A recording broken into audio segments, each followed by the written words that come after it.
Yung mga recipe namin sa amin, katulad ko, yung minana ko sa nanay ko, yung mga kapampangan dish talaga, tsaka si Mrs. Si Mrs. kasi sa Pilipinas pa, meron na siyang kantin doon sa school.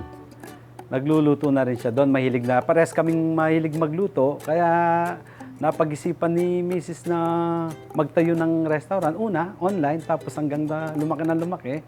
So far, so good.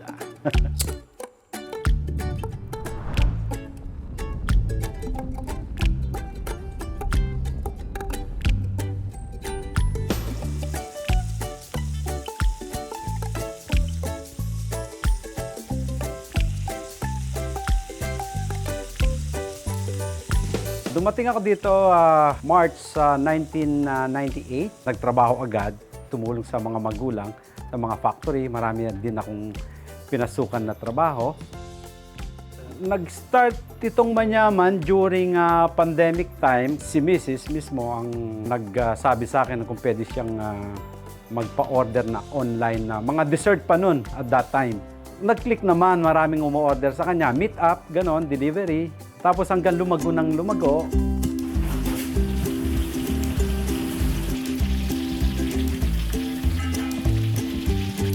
Gumagawa kami sa bahay, biglang may nag-complain.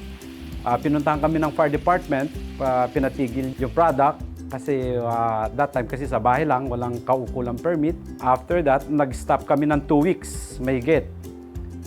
Pagkatapos noon, after ng naghanap na ng pwesto kami ni Mrs.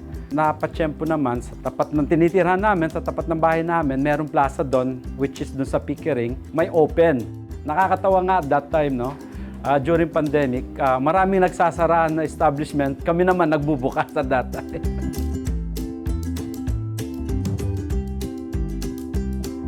So, nung nakuha namin yung pwesto, nagtuloy-tuloy na.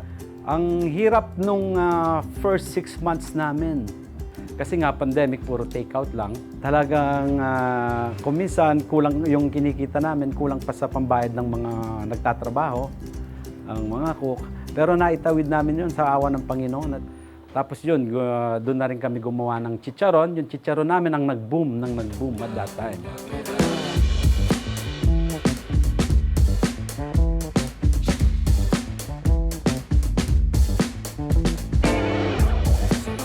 Kaya kami nakapag-survive nung nag-start kami dahil dito. Lumago ng lumago sa chicharon. Ngayon, magkakaroon na siya ng sariling factory. Pagbukas namin, doon sa may Passmore. Doon nagagawin siya. Hanggang ngayon, chicharon pa rin. Minsan, nakaka 600, 700 every week. Continuous yun. Katulad yan this weekend. Meron kami pa-order na 700 packs. Mga tindahan, sila nang tumatawag sa amin nung nalaman na nila. So, nagsusupply din kami sa mga Filipino store. Meron din few supermarket sa mga Chinese, katulad ng Lontay, Beatrice, tapos dito rin sa may Asian Fusion, dito sa may Morningside. Meron din kami chicharon dyan. Hanggang Mississauga, umaabot na rin kami. Kung minsan, merong umu-order online sa Alberta. Meron naman, pinapaship din namin doon, meron kaming reseller doon.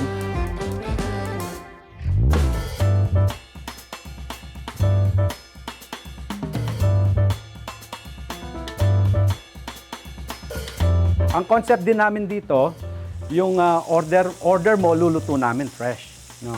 More on order to cook kami dito. Tapos meron din kami naka-display yung mga nagra-rush.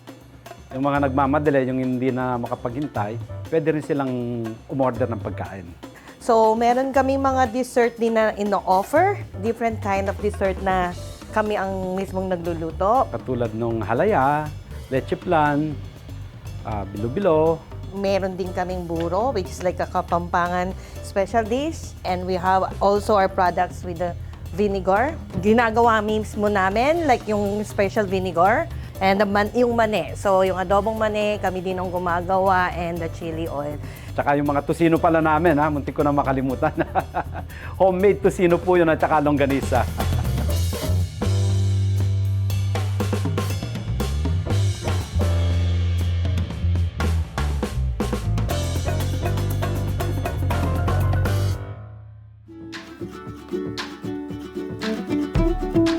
Itong inaano natin ngayon na pangalawang branch na. Nakapagtayo tayo ng pangalawang branch. Ito nga dito sa Kennedy, 685 Kennedy Road.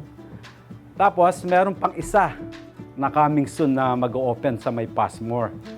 Sa 328 Passmore. It's Markham Road and Steeles. Dito, more on dine-in. So, dun sa kabila, more on take-out kami at saka malakas yung party trays namin. Yung bago naman mag-open dito sa may Passmore, more on express siya, take-out. More on take-out at saka party trays.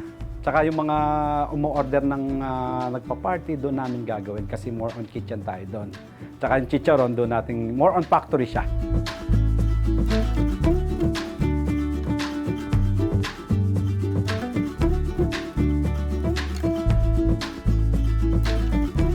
Papasalamat ako sa Kain Tayo, sa founder niya kay Shine Asuncion.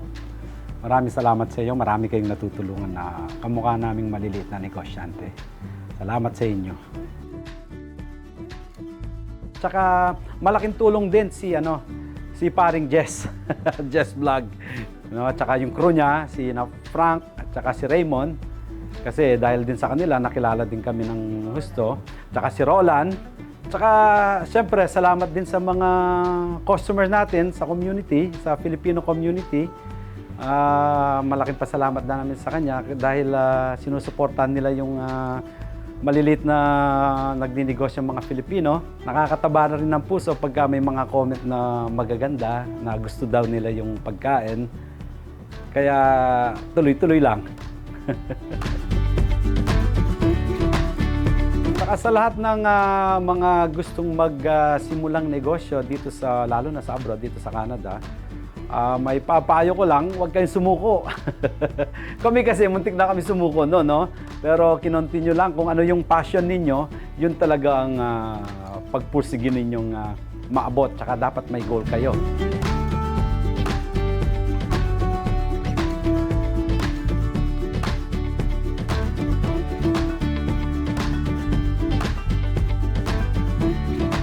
Okay, kareng Filipino community Kenny King Scarborough or Kenny Canada. Nandito kami, kami keng 685 Kennedy Road, Scarborough, Manyaman Food Restaurant, located kami Kenny Scarborough, ne? Kenny, manganta mo Kenny, Manyaman Kenny. Basta Kapampangan, Manyaman.